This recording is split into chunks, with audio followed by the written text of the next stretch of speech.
Et si nous prenions la décision de rendre nos vies plus simples? Si nous commencions à prendre du plaisir en faisant beaucoup plus, mais avec moins de ressources? Si retourner à l'essentiel devenait pour chacun d'entre nous un objectif? Je m'appelle Lionel Clément et depuis une dizaine d'années, j'ai décidé de mener une vie plus simple, plus en adéquation avec mes valeurs. Durant ces 10 années, j'ai travaillé à mener une vie plus frugale et j'ai découvert que c'était absolument pas une vie triste, ennuyeuse et pleine de frustration. J'ai découvert dans la frugalité une forme d'abondance qui aujourd'hui me rend pleinement heureux, même si je suis encore loin, très loin d'être arrivé. Et je suis convaincu que cette quête de simplicité est la quête de ma vie. J'ai créé les chemins de la frugalité pour partager mon expérience, mes découvertes, mais aussi pour vous inspirer et vous donner envie, à vous aussi, de faire de l'essentiel le tout de votre quotidien. Je vous souhaite de passer un excellent moment avec moi sur ces chemins qui, au final, ne nous mènent qu'à nous-mêmes.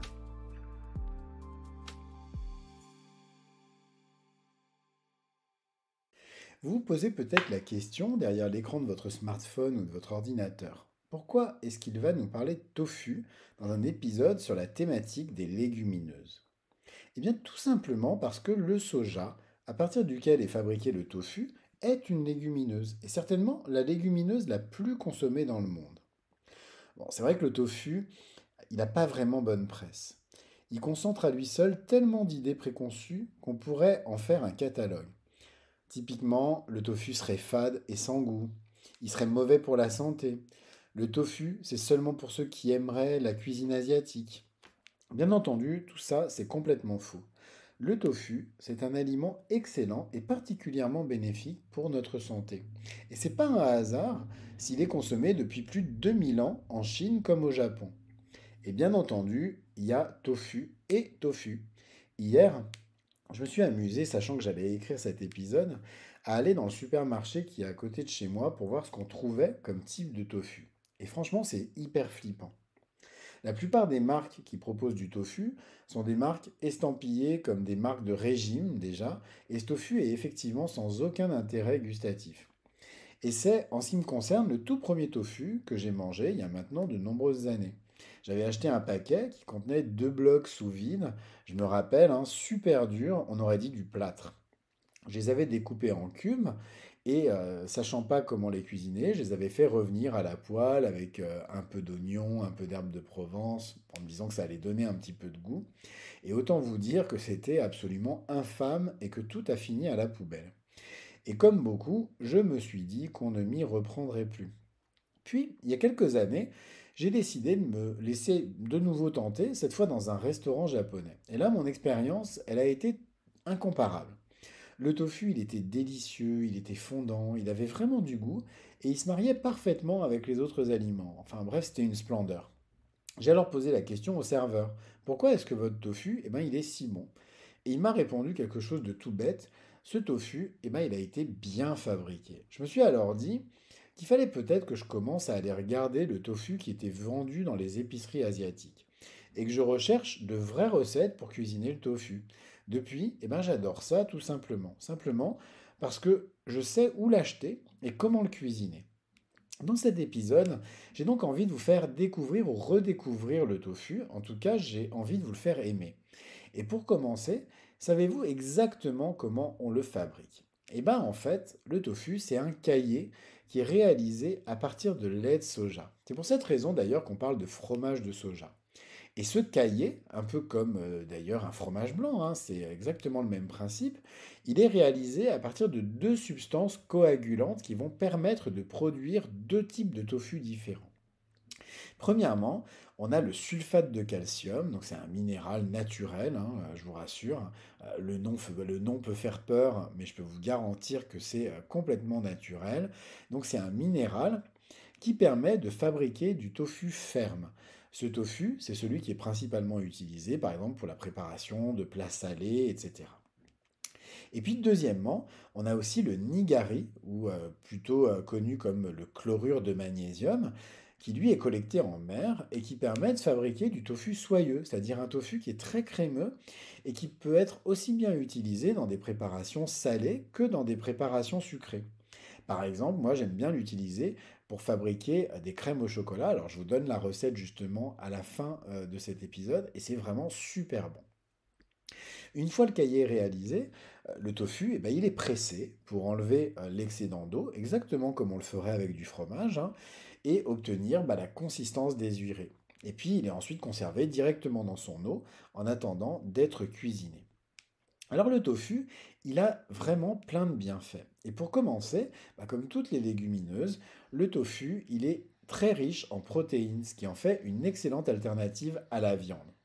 Il y a près de 15% de protéines pour 100 grammes de tofu ferme. C'est donc un allié de taille pour toutes les personnes végétariennes, végétaliennes ou simplement pour ceux qui veulent réduire leur consommation de viande. L'autre avantage du tofu, c'est qu'il est vraiment très faible en calories. Et ça, c'est particulièrement intéressant pour tous ceux qui, comme moi, parce que je fais hyper attention, souhaitent contrôler leur poids. Et puis, il est aussi riche en bons nutriments. On trouve dans le tofu des minéraux comme du calcium, du sodium, du magnésium, des oligoéléments aussi, notamment du fer, du manganèse, du cuivre, du potassium, du zinc. On va aussi trouver des vitamines, la vitamine A, la vitamine B, la vitamine D et la vitamine E. Le tofu, il va aussi vous aider à avoir une meilleure santé cardiovasculaire et peut même contribuer à prévenir certaines maladies chroniques comme certains cancers. Il est par contre déconseillé si vous souffrez de certaines maladies, par exemple les maladies thyroïdiennes ou encore les maladies hormonales. Bref, vous avez tout intérêt à l'ajouter dans votre assiette, d'autant plus que le tofu, il existe aujourd'hui sous plein de formes différentes.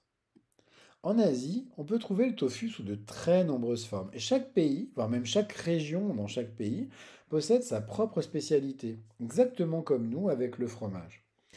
Dans les épiceries asiatiques, par contre, en France, on trouve principalement du tofu ferme et du tofu soyeux, bien entendu. Et puis on arrive à trouver du tofu fumé, une variante de tofu que moi j'aime beaucoup, donc je vous conseille vraiment de l'acheter. Et puis après, on va trouver des choses comme du tofu frit, ce genre de choses. Mais on n'a pas non plus un choix extraordinaire. Par contre, j'ai vite réalisé que dans mon magasin biologique, on trouvait plein de variantes de tofu produites par des entreprises qui sont spécialisées dans le fait de pimper un petit peu cet aliment. Alors moi j'ai des marques préférées, je vous rassure, hein, comme d'habitude, c'est absolument pas sponsorisé, hein, j'ai aucune action et je gagne rien en les mentionnant, c'est vraiment les marques que j'aime. Donc pour commencer, moi j'aime bien la marque Typhoon. Alors c'est une marque qui propose des déclinaisons de tofu vraiment hyper originales à cuisiner. Par exemple, ils font du tofu à la mangue et qui est vraiment incroyable. Ou alors du tofu rouge à la tomate bien épicé, il est vraiment super bon. J'aime aussi énormément les tofu lacto-fermentés de la marque Sojami. C'est une marque qui justement a créé un tofu qui remplace le fromage par exemple dans des salades. Justement parce que ce tofu, il a un peu la petite acidité justement qui est liée à la lactofermentation. Mon préféré, c'est leur tofu à l'ail des ours. J'adore l'intégrer dans des salades de riz, ça remplace super bien par exemple la feta. Et je l'aime beaucoup aussi, j'aime beaucoup l'utiliser pour farcir par exemple des poivrons. Quoi qu'il en soit, au-delà de ces marques, moi je vous invite vraiment à être curieux et à tester de nouveaux produits. Je sais que quand je me balade, j'aime beaucoup aller dans les épiceries asiatiques. Je trouve plein de choses dans les épiceries asiatiques. Et j'aime bien justement tester des nouvelles choses. Alors des fois j'aime, des fois j'aime pas. Mais au moins ça me permet de rester ouvert et de faire vraiment des belles découvertes. Donc vraiment je vous invite à tester, même si vous connaissez pas. Vous risquez pas grand-chose en fait. La seule chose que vous risquez, c'est d'avoir une excellente surprise.